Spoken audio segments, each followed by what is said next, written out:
the keys are to the glory days at the stick. From who's got it better than us to brick by brick. It's always the 49ers way, from off-season to game day. Yeah, we talk back. It's the 49ers Cutback.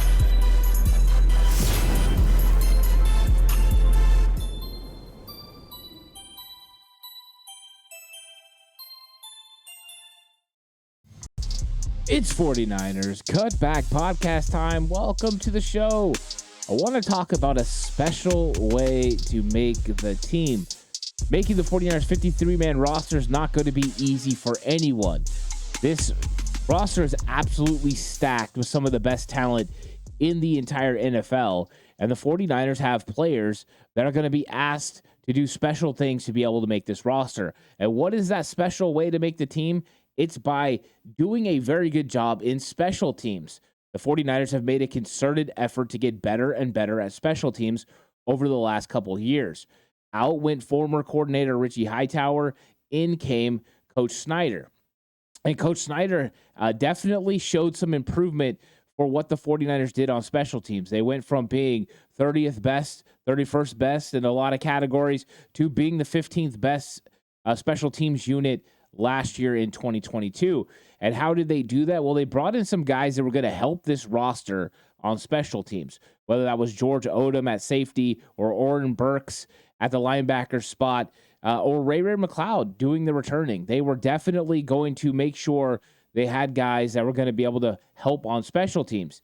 Now the 49ers are bringing in, a new kicker in Jake Moody to see what he can do. And so, yeah, Jake Moody's going to be asked to be a special player for this team, but he's not the type of guy I'm talking about in this episode. So you're not going to hear much about Moody or Wisnowski or Tabor Pepper. Those guys are to be expected. Those are specialists. These are guys who are going to use the 49ers special teams to help make this roster. You have to be a very talented special teams player to have yourself overtake somebody else. So a lot of times these position battles in training camp come down to players who are pretty equal on the field. And when that happens, a lot of times they'll go to the special teams coach and say, hey, who's better for you in this situation? And a lot of times special teams can be the tiebreaker, and that helps people make the team.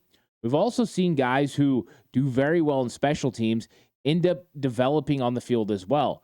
Undrafted free agents like Azeez Al-Shire, like Demetrius Flanagan-Fowles, Raheem Mostert. Raheem Mostert was one of the best gunners in 2019 before he took over and had that meteoric rise as a running back. So we've seen these guys consistently play well on special teams. That always helped Ross Dwelley stay on the roster as well. So who are these guys that have a special way to make the team? Well, first off, I'm going to start with a guy who lost out in special teams last year and is part of the reason he wasn't as active in games, and that's Ty Davis-Price. I think Ty Davis-Price is going to have to prove he can help the football team on special teams to be able to hold off the young upstarts. There's two undrafted free agents in Ronald Awatt and Kalen LeBurn who are going to be coming in and potentially making an impact on special teams. LeBurn is a guy that has some return ability. Awatt can help as far as being a guy that's in coverage teams. So he's going to have to prove that he can do that, because just in case something happens to Jordan Mason, he's got to be able to fill those roles. Mason was a very big-time special teams player for the 49ers in 2022. So that would help Ty Davis-Price be able to secure his spot as fourth running back on this team if he can play special teams at a high level and be somebody that Coach Snyder can count on when everything is needed to happen on special teams. He has to give himself that edge to where not only do those rookie players have to play as well as him, but then they have to play better than him on special teams to be able to make this roster. And I think TDP can do a very good job. He's very fast. He's very physical. He should be a good special teams player. Number 2 is George Odom. And George Odom was brought in for special teams, and he's sitting on a very talented safety room. A room that has Hufanga, who used to be very big in special teams, but now is a starter. Tayshaun Gibson, who doesn't play much special teams. And then young guy Jair Brown, who's going to be expected to play special teams as well.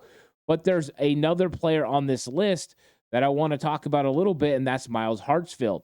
He's playing safety as well. Both of those guys are going to be competing for a safety position, but also competing on special teams. Both thought of as good special teams player. George Odom definitely thought of as a better special teams player. In fact, one of the best special teams players in the entire league. That's one of the ways George Odom always makes sure he makes a roster, and why he got a pretty good amount of money from the 49ers last year during the offseason. So Odom is going to be one of the mainstays on special teams, but that's how he's going to make sure he secures a roster spot. Because with Hartsfield there and that connection with Steve Wilks and also a young guy like Taylor Hawkins who has some ability as well, he's got to make sure he stays very confident and very good on special teams. Next up is going to be Oren Burks. And I'm not sure how much Oren Burks is going to be expected to play special teams, but if he loses out the starting job for the Sam linebacker spot, he's going to be tasked with being a really good special teams player, and that could save his job on the field and on this roster. If he loses out to Sam linebacker to say Jalen Graham or to D. Winters, then he's going to be asked to play special teams, and with them not wanting to lose those other players, he's going to have to outplay them on special teams. Now, Burks, like Odom, is one of the best special teams players in the league, so I think he can definitely do it. But I think this is one of those things where it helps put him over the top to stay on the 49ers 53-man roster if he's not able to attain that starting Sam linebacker job and stay on this football team. Demetrius Flanagan-Fowles is my next guy. If Flanagan-Fowles doesn't play well on special teams and outplay D. Winters and Jalen Graham on special teams, he will not make this roster. Oren Burks is a better special teams player than Flanagan-Fowles, even though Fowles is very good. So he's got to outplay the young guys, all the while competing to not slide down the depth chart far enough for him and another special teams player, Curtis Robinson, to potentially be off this roster in 2023.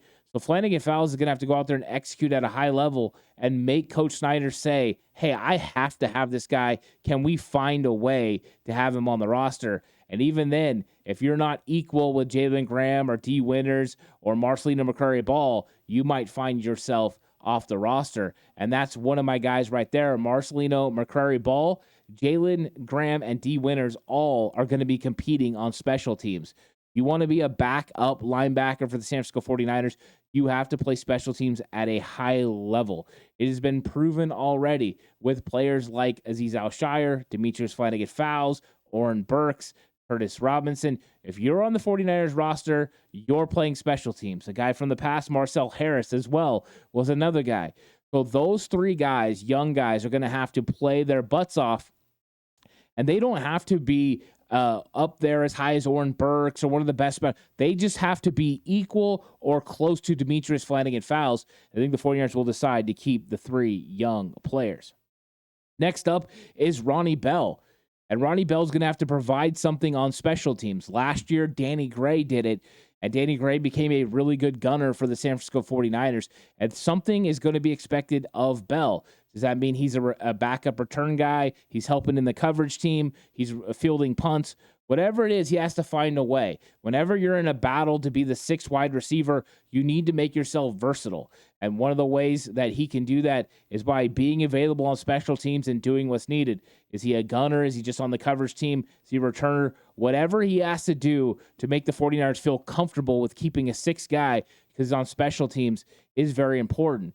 Because if he doesn't do a good enough job, the 49ers can elect to go with 5 wide receivers and then just put either Ronnie Bell on the practice squad and elevate him occasionally, or use other players like Willie Snead that they're going to have on the practice squad who does a very good job on special teams.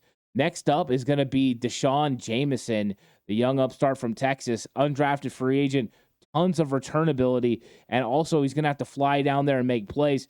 Could be a gunner opposite of Danny Gray, but he's going to have to show the physicality, the instincts, the speed to be able to do it. And that might be his only way to make this roster a very talented cornerback room. He might have to out special teams a player like Darrell Luter Jr. or an Ambry Thomas, who also helps on special teams, and prove that he can make this roster. It's an angle to get on the field, and I think that's one way Jameson can do it. The same with Quantrez Knight If he can play at a high level on special teams, use his natural tackling and instincts ability to play coverage and to be one of those guys that attacks, that would help him potentially squeeze on as one of those last cornerbacks. It's going to be tremendously hard. Guaranteed Jameson and Quantrez Knight both don't make the roster, but one of them being really good at special teams helps their chances of one of them making it. They're definitely in direct competition with each other through special teams to make this roster. They're an injury away or potentially an Ambry Thomas falling off or somebody not playing up to par, whether that's Ambry Thomas or Darrell Luter Jr. All those things are possible, so you have to make sure you execute on special teams at a high level. And last up, Robert Beal Jr. He runs a 4.5 40 at 240 plus pounds, 250 pounds. He's going to have to help on special teams, especially with Jordan Willis moving on. He was a very good special teams player for the 49ers. So Robert Beal Jr. is going to be expected to play special teams, and that could help him beat out a guy like Austin Bryant on the depth chart using special teams as a catalyst. Hey, these guys are pretty equal. Right now, Bryant's a little bit better on defense, but Robert Beal adds something on special teams that puts him over the hump. That's one way that these guys can make the roster. So this is just a little short list of guys that are going to be using special teams to help catapult themselves onto the 53-man roster, and why special teams is so important to a player to make this team. You are not a starter. If you're not one of the top 22 players, on offense or defense, you have to find a way to get on the field, and special teams a lot of times is that avenue. Go out there, prove it, and then you'll stay on a roster, and it could just buy you enough time to eventually be able to prove that you can play the position or you can develop into a big-time player for the San Francisco 49ers. So thank you so much for watching the episode. Like and subscribe to the channel if you haven't already. On the push for 4K. New episodes of Slightly Offsides and Hill are over on Patreon. Also, a very nice conversation me and Jay Hill had about Deebo Samuel. You can go check that out as well over on Patreon. But there's going to be plenty more content coming your way right here on the channel. Thank you so much for watching. I'll catch you guys on the next one. Until then, stay safe and remember the right way is always the 49ers way.